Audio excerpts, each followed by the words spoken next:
आज हम लोग टॉपिक हम डिस्कस करेंगे इनर क्लास। बहुत ही इंपॉर्टेंट पार्ट होता है इनर क्लास, और इंटरव्यू पॉइंट ऑफ व्यू से बहुत इंपॉर्टेंट इसलिए है क्योंकि थोड़ा सा लिटिल बिट एक कंफ्यूजिंग टॉपिक है। तो क्या होता है इनर क्लास? आप अगर सिंपली इसको एक्सप्लेन करना चाहें तो आप सिंपली बता सकते हैं क्या कि अभी तक जितने भी हमने क्लासेस क्रिएट किया था, class A, class B, class C, सभी क्लास अलग अलग हुआ करता था। लेकिन आज हम इनर क्लास के अंदर हम डिस्कस करेंगे क्या कि एक क्लास के अंदर दूसरा क्लास मीन्स क्या means if we are creating one class inside the another class, that concept is known as inner class concept, right? कैसे होगा? जैसे मान लीजिए कि मैंने एक क्लास ए क्रिएट किया और इस क्लास ए के अंदर मैंने क्लास बी क्रिएट किया, कुछ ऐसा। ठीक है, कुछ ऐसा रखा। यानी क्लास ए है और उसी के अंदर में दूसरा क्लास हमने क्रिएट किया, तो इसी को हम क्या कहते हैं? इनर क्लास कहते हैं। अगर इस प्रोग्राम को कंपाइल किया जाए तो क्या हो सकता है? कंपाइल होगा? आप लोगों को क्या लग रहा है, इस प्रोग्राम को कंपाइल किया जा सकता है क्या? पहले मैं इसको सेव कर लेता हूँ और एक डेस्कटॉप पे एक न्यू फोल्डर में क्रिएट कर लेता हूँ, इनर क्लास करके एक फोल्डर बना लिया और वहां पे इसका नाम दे दिया मैंने ए डॉट जावा, एक्सटेंशन दे दिया मैंने डॉट जावा। ठीक है। तो अगर इस पर्टिकुलर फाइल को अगर हम कंपाइल करते हैं तो कंपाइल होगा या नहीं होगा? क्योंकि मैंने इसके अंदर कोई भी स्टेटमेंट नहीं लिखा है, ना ही मेन मेथड लिखा है, बट एक्सटेंशन डॉट जावा है। तो आपसे क्वेश्चन पूछा जाता है कि अगर ऐसा सिचुएशंस हो जहाँ पे एक क्लास के अंदर दूसरा क्लास हो और आपने यहाँ पे फाइल का नाम ए डॉट जावा दिया है, तो क्या इस प्रोग्राम को कंपाइल किया जा सकता है? रन करने की बात ही नहीं, क्योंकि यहाँ पे आप रन करेंगे तो कुछ आउटपुट तो आएगा नहीं। क्या ये कंपाइल होगा? मेरा क्वेश्चन ये है, प्लीज रिस्पॉन्ड जरूर कीजिए, क्या हो सकता है?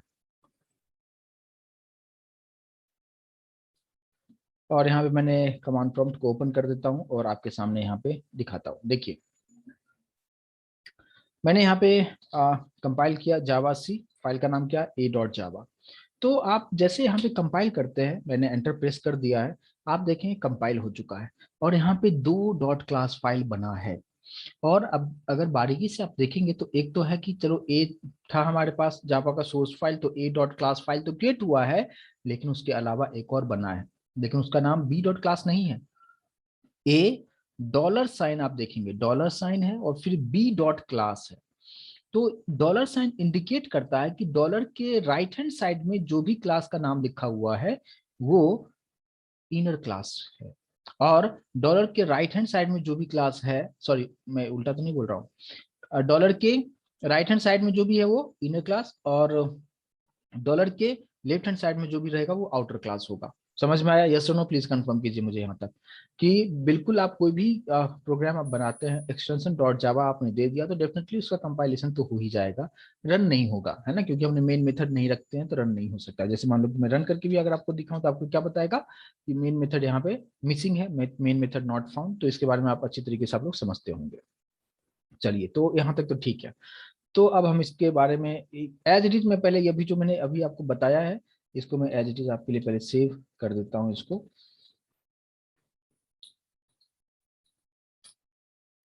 ये फर्स्ट प्रोग्राम को मैंने आपके लिए एज इट इज सेव मैंने कर दिया है। अब बात करते हैं क्या कि चलिए ठीक है, क्लास ए हमने लिखा है और यानी क्लास ए के अंदर क्लास बी है और क्लास बी के बाहर आ चुका हूं, मतलब क्लास ए के अंदर हूं, और यहाँ पे मैंने पब्लिक स्टैटिक और void main हमने लिख दिया है, यहाँ पे स्ट्रिंग args हमने लिख दिया, यानी मेन मेथड को मैंने यहाँ पे इंक्लूड कर दिया है। और फिर यहाँ पे कुछ मैसेज को भी मैं प्रिंट कर देता हूँ, सिस्टम डॉट आउट पे मैंने यहाँ पे एक मैसेज को प्रिंट कर दिया। और मैसेज हमने क्या दे दिया कि I am in outer class ए, है ना? अभी हम लोग आउटर क्लास ए क्लास के अंदर में हैं। इस प्रोग्राम को हम कंपाइल करके देखते हैं, ए को ही कंपाइल करेंगे हम और हम रन करते हैं। आप देखेंगे यहाँ पे आपको दिखा रहा है क्या कि I am in outer class ए, कोई प्रॉब्लम नहीं हुआ और आउटपुट आपको यहाँ पे दिखा रहा है। ठीक है, इसमें किसी कोई डाउट नहीं होना चाहिए, सिंपल है। लेकिन अभी ये जो मेन मेथड मैंने रखा है, ये मेन मेथड को मैंने कहाँ पे रखा है? इस मेन मेथड को मैंने आउटर क्लास के अंदर रखा था, लेकिन अब इसी मेन मेथड को मैं यहाँ से हटा दे रहा हूँ और इनर क्लास के अंदर जाके उसको मैंने रख दिया है। ठीक है, और मैं यहाँ पे मैसेज क्या देता हूँ कि I am in inner class B, है ना? ये मैसेज को मैंने दिया। तो अब इस प्रोग्राम को रन किया जाए, आउटपुट मुझे क्या मिलना चाहिए? सभी लोग रिस्पॉन्ड जरूर करेंगे, क्या हो सकता है? I am waiting for the answer. क्या हो सकता है, प्लीज रिस्पॉन्ड कीजिए। अभी ये मैसेज मुझे आएगा, यस और नो में आंसर कीजिए मुझे। एक आंसर मेरे पास आया है, ठीक है। यहाँ पे दोनों यस नो दोनों तरीके से आंसर आ रहा है। देखिए, अब अगर आप इस तरीके से अगर आप कोडिंग अप करते हैं, ठीक है, तो आप इस प्रोग्राम को जैसे ही आप यहाँ पे कंपाइल करने आप जाएंगे, उसी वक्त आपको यहाँ पे एरर आपको दिखाएगा, ठीक है। यानी कंपाइल ही नहीं होगा, मतलब एरर आपको दिखाएगा। एरर क्या है? Illegal static declaration in inner class B. यानी यहाँ पे एक न्यू रूल आपको समझना ये है कि आप इनर क्लास का जो रूल है कि इनर क्लास के अंदर आप कोई भी ऐसा मेथड नहीं रख सकते हैं जिसमें स्टैटिक कीवर्ड लगा हो। समझ में आया? यानी रूल ये है कि स्टैटिक जो मेथड होगा वो किसी भी इनर क्लास के अंदर आप नहीं रख सकते हैं, और इसलिए ये आपको यहाँ पे कंपाइल टाइम में ही आपको प्रॉब्लम आपको दिखा देता है, ठीक है। इसको एज इट इज मैं आपके लिए सेव कर देता हूं यहाँ पे, लेकिन मैं यहाँ पे बोलता हूँ क्या कि it will show compile time error. Compile time error, यहाँ पे ये भी लिखता हूँ क्या कि we can not have static method inside inner class. बस इतनी सी कहानी है, आपको समझ में आ गया होगा। तो मेथड आप इसके अंदर आप नहीं रख सकते हैं, लेकिन आप नॉन स्टैटिक मेथड तो आप रख ही सकते हो। तो नॉन स्टैटिक मेथड अगर रखना हो तो चलो ठीक है, अभी पहले की तरह मैं कर देता हूँ कि आप यहाँ पे तो इसको रख नहीं सकते हो, लेकिन यहाँ पे तो ये मेन मेथड रहेगा। तो क्लास बी के अंदर मैं एक यहाँ पे पब्लिक वॉइड सो नाम का एक मेथड बना दिया। तो ये तो नॉन स्टैटिक है, तो ये तो रख ही सकते हैं। और इसके अंदर हमने एक ये मैसेज को प्रिंट कर दिया कि I am in inner class B, कुछ इस तरीके से, ठीक है। तो अब आप लोग बताओ कि मुझे सो मेथड को अगर कॉल करना है जो कि बी क्लास के अंदर में है, तो हम कैसे करेंगे? हम बी के लिए ऑब्जेक्ट बनाएंगे, फिर इसको हम कॉल कर सकते हैं। कैसे किया जा सकता है? यानी मेन मेथड में यहाँ पे हमें किसके लिए ऑब्जेक्ट बनाना चाहिए? प्लीज रिस्पॉन्ड कीजिए कि आपको क्या लग रहा है। आप जानते हो कि किसी दूसरे क्लास के मेंबर को एक्सेस करना होता है तो आपको ऑब्जेक्ट बनाना होता है। तो यहाँ पे सो मेथड को कॉल करने के लिए हम क्या सब चीजें कर सकते हैं? यहाँ पे आप में से आंसर दे रहे हैं कि बी के लिए मुझे ऑब्जेक्ट बनाना चाहिए, ठीक है। ठीक है, यहाँ पे आप लोग बता रहे हैं बी के लिए ऑब्जेक्ट बनाना चाहिए। तो बी के लिए हम ऑब्जेक्ट कैसे बनाते हैं? बी का ऑब्जेक्ट का नाम इक्वल्स टू न्यू बी, कुछ इस तरीके से आप लोग बता रहे हैं। और फिर हम लोग यहाँ पे बी में ऑब्जेक्ट का, बी का जो ऑब्जेक्ट है बी ओ, उसमें हमने सो मेथड को कॉल कर दिया। आप लोग कुछ इसी तरीके से सोच रहे होंगे, राइट? तो अगर आप कुछ इस तरीके से अगर आप सोच रहे हैं क्या कि अगर मैंने बी के लिए ऑब्जेक्ट बनाया और बी के ऑब्जेक्ट से मैंने अगर सो को कॉल करता हूं तो क्या होगा, तो मैं आपको सिंपली ये बताना चाहूंगा कि ऐसा नहीं होगा। क्योंकि यहाँ पे ये तभी पॉसिबल होता है, ये कब हम किया करते थे, जब क्लास बी एक सेपरेट क्लास हुआ करता था। लेकिन अभी क्लास बी सेपरेट क्लास नहीं है, क्लास ए के ही अंदर में है। तो हम इस तरीके से बिल्कुल भी हम इसको नहीं कर सकते हैं। अगर आप देखना चाहे भी, मैं यहाँ पे इसको सेव कर दिया है और मैं भी आपको कंपाइल करके आपको दिखा रहा हूँ। जैसे आप यहाँ पे कंपाइल आप करेंगे, आपको कंपाइल टाइम में ही आपको एरर दिखा रहा है, non static variable this can not be reference from static context, कुछ इस तरीके से आपको दिखा रहा है कि आप यहाँ पे इस तरीके से नहीं कर सकते। यानी बी क्लास के लिए आप डायरेक्टली ऑब्जेक्ट आप नहीं बना सकते हैं। यानी आप रूल आप समझिए कि अभी तक जो पहले मैंने आपको ऑब्जेक्ट ओरिएंटेड प्रोग्रामिंग कंसेप्ट के अंदर जो बताया था, मैंने ये बताया था कि अगर क्लासेस अलग अलग हो तो एक क्लास को दूसरे क्लास से एक्सेस करना हो तो हम ऑब्जेक्ट बनाते थे, और इस तरीके से ऑब्जेक्ट बना के आप उसको एक्सेस कर सकते थे उस क्लास के मेथड को। लेकिन अभी एक क्लास बी जो है क्लास ए के अंदर है, तो यहाँ पे रूल चेंज होगा।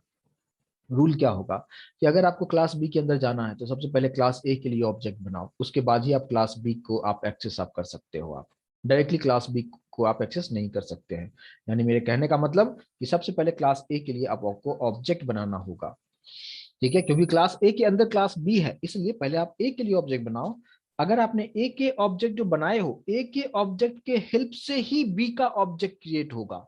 ये आपको रूल समझना है, ठीक है। तो हमने ए का ऑब्जेक्ट बना दिया। अब मैंने क्या मैंने बताया कि ए के ऑब्जेक्ट के हेल्प से बी का ऑब्जेक्ट बनेगा, ठीक है।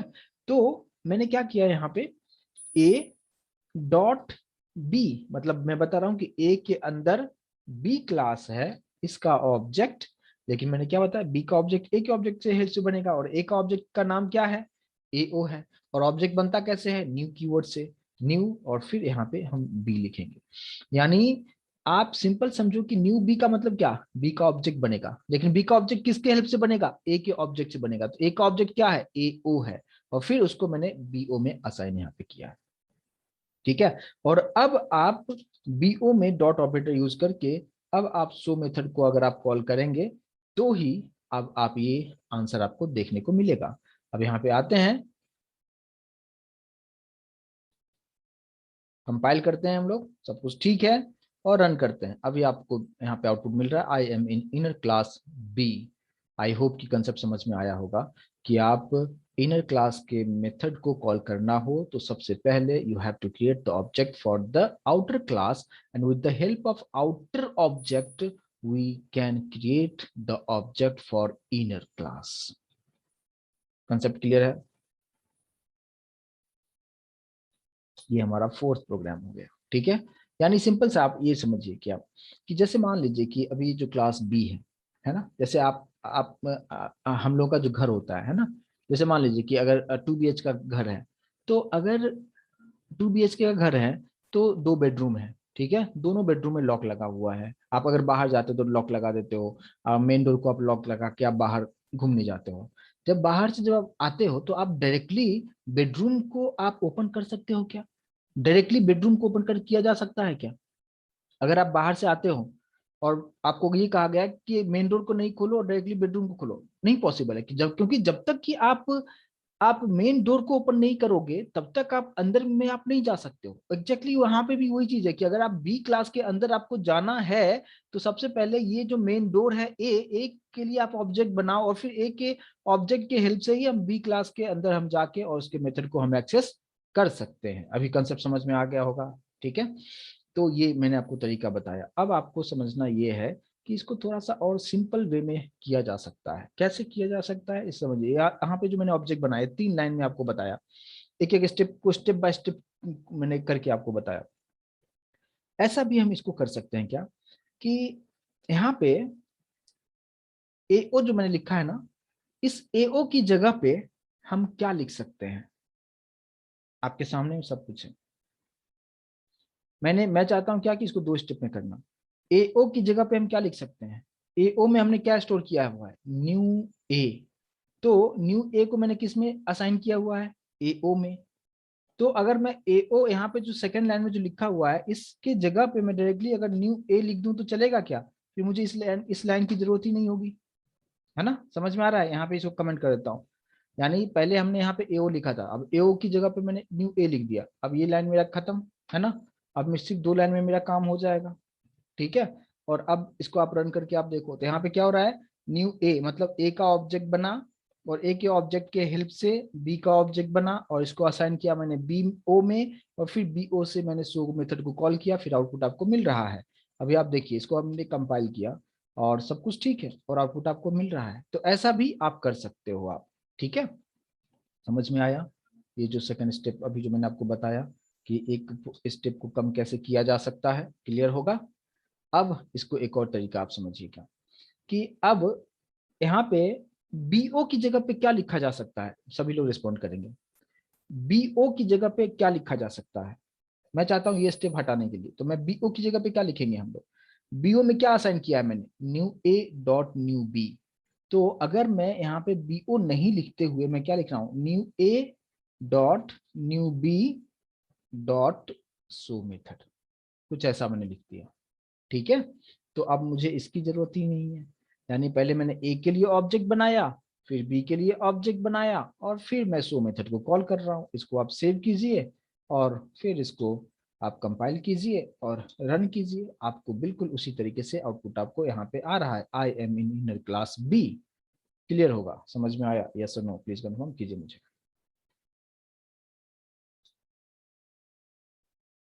तो ये आपको मैंने एकदम सिस्टमेटिक वे में आपको बताया कि किस तरीके से इसको एक्सेस किया जा सकता है। ठीक है, चलिए, एक तो ये तरीका हो गया। अब हम इसमें थोड़ा सा और आ, एक और तरीका हम समझने की कोशिश करते हैं। जैसे मान लीजिए कि अभी तो इस तरीके से हमने शो मेथड को कॉल किया, ठीक है, अभी इसको हटा देता हूँ। क्लास बी के जस्ट बाहर में आता हूँ, यानी क्लास ए के अंदर ही हूँ और मैंने यहाँ पे एक मेथड बना दिया, मान लो इसका नाम दे दिया हेलो नाम का एक मेथड दे दिया कुछ इस तरीके से। और अब आप देखोगे क्या कि क्लास बी यहाँ पे है, इसके जस्ट नीचे एक हेलो मेथड बनाया। तो ये हेलो मेथड कौन से क्लास के अंदर है? क्लास ए का मेंबर है। तो मैं अगर इस हेलो मेथड के हेल्प से इसके अंदर जाना चाहूं तो हम कैसे जा सकते हैं? तो यहाँ पे क्या करना होगा, बी के लिए आपको ऑब्जेक्ट बनाना पड़ेगा और बी के ऑब्जेक्ट से यहाँ पे बी के ऑब्जेक्ट से मैंने शो मेथड को कॉल कर दिया। तो जैसे हमने शो मेथड को कॉल किया ये आपको प्रिंट करेगा, लेकिन मैंने आपको ये भी बताया कि आप डायरेक्टली बी के लिए ऑब्जेक्ट नहीं बना सकते हो, पहले आपको ए का ऑब्जेक्ट बनाना पड़ेगा। तो हम ये काम कर सकते हैं क्या कि हमने यहाँ पे आके पहले ए के लिए ऑब्जेक्ट बना दिया, पहले यहाँ पे ए के लिए ऑब्जेक्ट बनाया और ए के ऑब्जेक्ट के हेल्प से मैंने हेलो को कॉल कर दिया। तो ए के ऑब्जेक्ट के हेल्प से हेलो को कॉल किया और हेलो के अंदर मैंने बी का ऑब्जेक्ट बनाया हुआ था और बी के ऑब्जेक्ट से फिर यहाँ पे शो को कॉल किया जा सकता है। तो ये पॉसिबल है। तो यहाँ पे भी आप अगर सोचेंगे क्या कि पहले हमने ए का ऑब्जेक्ट बनाया नहीं, ऐसे हो रहा है क्या, तो आप देख सकते हो पहले मैंने ए का ऑब्जेक्ट बनाया, ए के ऑब्जेक्ट से ही हेलो को कॉल कर रहे हो और फिर हेलो अगर एक्टिवेट होता है तो बी का ऑब्जेक्ट बनता है और फिर यहाँ पे शो कॉल मेथड का कॉल होता है। तो आउटपुट आपको बिल्कुल सेम उसी तरीके से आएगा, कोई डिफरेंस नहीं होगा। तो मैं आपको अलग अलग तरीके से आपको बताने की कोशिश कर रहा हूँ कि इनर क्लास के मेंबर को किस तरीके से एक्सेस किया जा सकता है। आई होप कि ये भी कंसेप्ट आपको अच्छी तरीके से समझ में आया होगा। ठीक है, चलिए एक चीज तो ये क्लियर है, अगर आपको समझ में आ चुका है फिर ओके है। अब हम बात करते हैं कि चलो ये तो हो गया, मेथड की बात हो गया, लेकिन क्या हम इसके अंदर अगर हम वेरिएबल्स का डिक्लेरेशन करें तो उसमें कंसेप्ट क्या सब चीजें होगा उसे समझिए। देखिए यहाँ पे क्लास ए के अंदर यानी एक इंस्टेंस वेरिएबल डिक्लेयर कर दिया मैंने जिसमें दे दिया 10। एक मैंने स्टैटिक वेरिएबल ले लिया, यानी एक इंस्टेंस वेरिएबल स्टैटिक वेरिएबल, इसके बारे में आप बेहतर तरीके से समझते होंगे, मैंने एक एक चीज के बारे में काफी डिटेल में बता दिया था। तो इंटीजर x 10 है और ये स्टैटिक वेरिएबल y है जो कि 11 है। अब देखो आप, मैं यहाँ पे शो मेथड के अंदर आके मैं प्रिंट करना चाहता हूँ x को और y को, x को और यहाँ पे y को प्रिंट कर रहा हूँ और बहुत सिंपल रखता हूँ। अभी ये सब चीजें हटा देता हूँ और अभी मुझे क्या करना है, इस शो मेथड को कॉल करना है। शो मेथड किसके अंदर है? इनर क्लास के अंदर है। तो सबसे पहले आप ए के लिए ऑब्जेक्ट बनाओगे, फिर बी के लिए ऑब्जेक्ट बनाओगे और बी के ऑब्जेक्ट से आप शो मेथड को कॉल कर दोगे।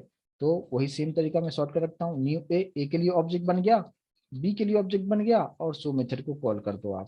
तो क्या शो मेथड अगर कॉल होता है तो एक्स और वाई की वैल्यू डिस्प्ले होगा क्या? क्योंकि यहाँ पे जो 10 है यानी जो इंस्टेंस वेरिएबल है और जो स्टैटिक वेरिएबल है ये किसका मेंबर है? क्लास ए का मेंबर है। तो क्या क्लास ए का स्टैटिक मेंबर और इंस्टेंस जो वेरिएबल है वो क्लास बी के अंदर शो मेथड के अंदर में डिस्प्ले किया जा सकता है? यस और नो? तो इसका आंसर होगा कि बिल्कुल किया जा सकता है, क्योंकि उसी के अंदर में है ना। तो आप इसको आप कंपाइल करते हैं, कोई प्रॉब्लम यहाँ पे नहीं आएगा और रन करेंगे तो आपको बिल्कुल आउटपुट आपको 10 और 11 आपको प्रिंट करके दिखाएगा, कोई प्रॉब्लम यहाँ पे नहीं आता है। ठीक है, तो ये किया जा सकता है क्योंकि एक ही क्लास के अंदर दूसरा क्लास है, तो बिल्कुल ए क्लास के पास जो कुछ भी है बी क्लास वहां पे आराम से एक्सेस कर लेगा। तो आपने देखा कि स्टैटिक वेरिएबल भी एक्सेस किया जा सकता है, प्लस जो इंस्टेंस वेरिएबल है उसको भी हम आराम से एक्सेस हम कर सकते हैं, कोई प्रॉब्लम यहाँ पे नहीं आएगा। लेकिन कंफ्यूजन कब होगा? अभी यहाँ पे एक्स है, यहाँ पे वाई है, नाम अलग अलग था, कोई कंफ्यूजन नहीं था। अभी अगर ऐसा हो जाए कि क्लास ए के पास इंटीजर एक्स है, ये इंस्टेंस वेरिएबल हो गया, ये किसका इंस्टेंस वेरिएबल है? ए का है। अब क्लास बी के अंदर में भी एक इंस्टेंस वेरिएबल रखा और इसका वैल्यू मैंने दे दिया 20। वेरिएबल का नाम सेम है, आप डिफरेंट डिफरेंट क्लास में आप वेरिएबल का नाम तो सेम रख सकते हो। मान लो कि आपने दो क्लास बनाया, क्लास ए और क्लास बी, क्लास ए में भी आपने इंटीजर रख सकते हो, क्लास बी में भी इंटीजर रख सकते हो। तो यहाँ पे भी हम इस तरीके से अगर रखना चाहें तो रख सकते हैं कि क्लास ए के अंदर में इंस्टेंस वेरिएबल है जिसका नाम इंटीजर एक्स है, वैल्यू 10 है। क्लास बी में भी इंस्टेंस वेरिएबल एक्स, नाम एग्जैक्टली वही रखा जो यहाँ पे था और यहाँ पे मैंने 20 दे दिया। और इवन तो आप यहाँ पे भी लोकल वेरिएबल जो था वो भी मैंने रख दिया कुछ इस तरीके से, उसका भी नाम क्या है? एक्स ही है। अब आपसे क्वेश्चन पूछा जाता है कि अब यहाँ पे अगर x को प्रिंट करते हो तो ये कौन सा x प्रिंट होगा? 10, 20 या 30? कौन सा x यहाँ पे प्रिंट होगा? प्लीज रिस्पॉन्ड कीजिए सभी लोग, क्या हो सकता है? आप लोगों को क्या लग रहा है प्लीज बताइए। यस, बिल्कुल यहाँ पे लोकल जो वेरिएबल होता है, जो नियरेस्ट होता है, वही उसी को डिस्प्ले करेगा। ठीक है, इसमें इतना सोचने वाली बात बिल्कुल नहीं है। तो जैसे आप इस प्रोग्राम को आप कंपाइल करते हैं और जब रन करते हैं तो आपको बिल्कुल आउटपुट 30 ही दिखाएगा, यानी लोकल जो वेरिएबल था वो आपको यहाँ पे प्रिंट करके आपको दिखाता है। मैं इस तरीके से सेव भी कर देता हूँ ताकि आप जब प्रैक्टिस करने बैठे तो आपको समझ में आएगा। तो कुछ इस तरीके से इसको किया जा सकता है। चलिए, ये चीज क्लियर हो गया होगा। लेकिन अब मुझे करना है कि नहीं, अब मुझे x यानी 20 वाला को प्रिंट करना है, तो हम कैसे करेंगे? समझ में आ रहा है? अब मुझे क्या एक्सेस करना है? नहीं, ये x नहीं, यानी लोकल वेरिएबल की बात नहीं कर रहा हूं, यानी b क्लास का जो इंस्टेंस वेरिएबल है, इसको मुझे यहाँ पे एक्सेस करना है ताकि मुझे आंसर यहाँ पे 20 आना चाहिए। तो कैसे 20 यहाँ पे आंसर आएगा?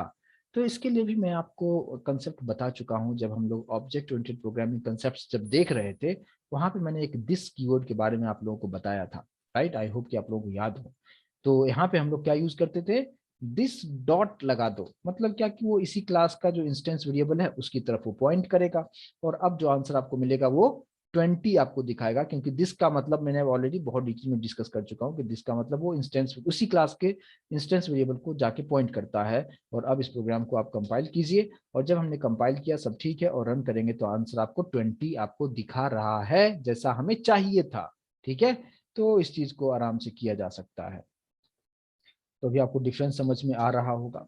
अब मुझे करना है कि अब मुझे क्लास ए का जो इंटीजर एक्स है उसको डिस्प्ले करना है, यानी अब मुझे आंसर यहाँ पे चाहिए कितना? 30 आना चाहिए। तो यहाँ पे हम क्या यूज हम करेंगे? यहाँ पे सुपर कीवर्ड की कोई यूज नहीं है। सुपर कीवर्ड तो हम यूज करते हैं जब इनहेरिटेंस की बात होती है तो यूज करते हैं। यहाँ पे सुपर कीवर्ड की बात ही नहीं कर हो रहा है, यानी सुपर कब ही होता है? जब इनहेरिटेंस की बात होता है ना।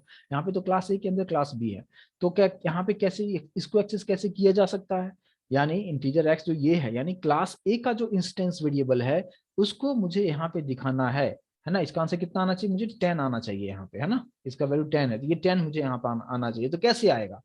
तो आपको यहाँ पे क्या करना है? आपको लिखना है ए डॉट दिस डॉट एक्स, यानी क्लास का नाम, कि आप बता रहे हो कि क्लास ए के अंदर जाओ और उसके अंदर जो इंस्टेंस वेरिएबल है उसको डिस्प्ले कर दो।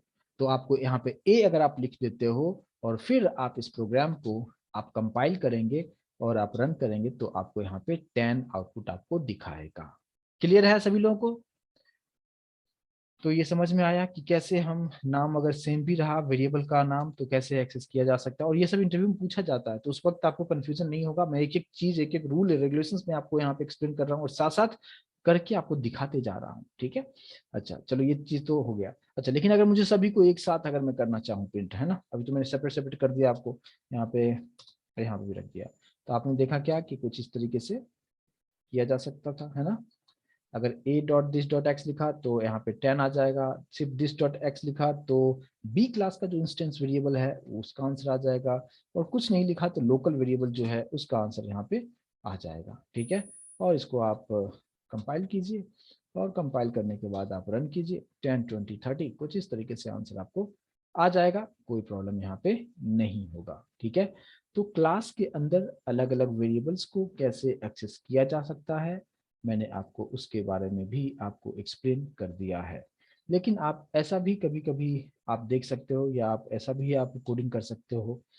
जैसे मैंने यहाँ पे क्या लिखा, a dot this dot x, है ना, और यहाँ पे सिर्फ लिखा दिस डॉट एक्स। अगर आप यहाँ पे भी आप लिखना चाहो तो आप लिख सकते हो b dot this dot x. ये ए क्लास का इंस्टेंस वेरिएबल, ये बी क्लास का इंस्टेंस वेरिएबल, और ये तो लोकल वेरिएबल में तो कुछ लिख ही नहीं सकते हैं, जो वेरिएबल का नाम है जस्ट वही आपको लिखना है। तो ये ऐसा भी आप लिखना चाहो तो आप लिख सकते हो आप। और अब आप यहाँ पे इसको कंपाइल कीजिए और आप रन कीजिए, आपको 10 20 30 आपको कुछ आउटपुट इस तरीके से आपको यहाँ पे दिखा देगा। ठीक है, तो मैंने अभी आपको जो कंसेप्ट आपको एक्सप्लेन किया इनर क्लास के बारे में, कि एक क्लास के अंदर अगर कोई दूसरा क्लास होता है और उसके अंदर में जो मेथड है तो उसको कॉल करने का तरीका मैंने आपको बताया कि कैसे कॉल किया जा सकता है। मैं एक बार रिकैप करना चाहूंगा कि इनर क्लास के अंदर में आप स्टैटिक मेथड आप नहीं रख सकते हैं। स्टैटिक वेरिएबल रखा जा सकता है, मैंने भी आपको बताया स्टैटिक वेरिएबल को प्रिंट भी कराया था, तो उसको रखा जा सकता है, लेकिन किसी भी स्टैटिक मेथड को नहीं रखा जा सकता। ये रूल पहले से फिक्स रखा गया है। और बाकी जो वेरिएबल्स है कैसे उसको एक्सेस किया जाएगा, इंस्टेंस है तो कैसे एक्सेस होता है, स्टैटिक है तो कैसे एक्सेस होता है, लोकल है तो कैसे एक्सेस होता है, सभी का नाम अगर बिल्कुल सेम रखा गया तो यहाँ पे दिस कीवर्ड का रोल किस तरीके से काम करता है ये आपको समझ में आया होगा। फिर ऑब्जेक्ट बनाने की बात मैंने बताया कि जब तक कि आप आउटर क्लास के लिए ऑब्जेक्ट नहीं बनाते हो तब तक आप इनर क्लास के लिए ऑब्जेक्ट नहीं बना सकते हो, और अगर आप इनर क्लास के लिए ऑब्जेक्ट नहीं बनाते हो तो उसके मेथड को कॉल नहीं कर सकते हो। तो इसलिए अगर आप इनर क्लास के मेथड को कॉल करना हो तो सबसे पहले आप आउटर क्लास के लिए ऑब्जेक्ट बनाएं, डॉट ऑपरेटर यूज करते हुए फिर इनर क्लास के लिए ऑब्जेक्ट बनाएं, और फिर आप उसके मेथड को कॉल आप कर सकते हैं। और यहाँ पे बहुत सारे मेथड बना सकते हो, ऐसा नहीं कि आप एक ही मेथड बना सकते हो, जितना चाहो उतना बना सकते हो। मैंने आपको एक जस्ट एक्सप्लेन किया कि कैसे हो रहा है, लेकिन ये सब क्वेश्चन आपसे इंटरव्यू में पूछा जाता है, प्लस एक कंपलसरी क्वेश्चन आपसे ये पूछा जाता है क्या कि यहाँ पे जो भी आप क्लासेस आप बनाते हो इनर क्लास, तो इनर क्लास के लिए जो डॉट क्लास फाइल बनता है उसका नाम क्या होता है। तो यहाँ पे ए आउटर क्लास है, और यहाँ पे ए डॉलर बी, डॉलर आप समझ देख लो तो समझ जाओ कि अच्छा ये इनर क्लास की बात हो रही है, और डॉलर साइन के राइट हैंड साइड में जो क्लास होगा वो कौन सा क्लास होगा, वो राइट हैंड साइड वाला इनर होगा और लेफ्ट हैंड साइड वाला आउटर क्लास होगा। तो ये आपसे पूछा जाता है कि जब भी आप कंपाइल करते हो और एक क्लास के अंदर दूसरा क्लास है तो यहाँ पे डॉलर साइन आपको बताना होता है कि A dollar B dot class file यहाँ पे क्रिएट होता है, ये चीज आपको यहाँ पे बताना जरूरी होता है, राइट।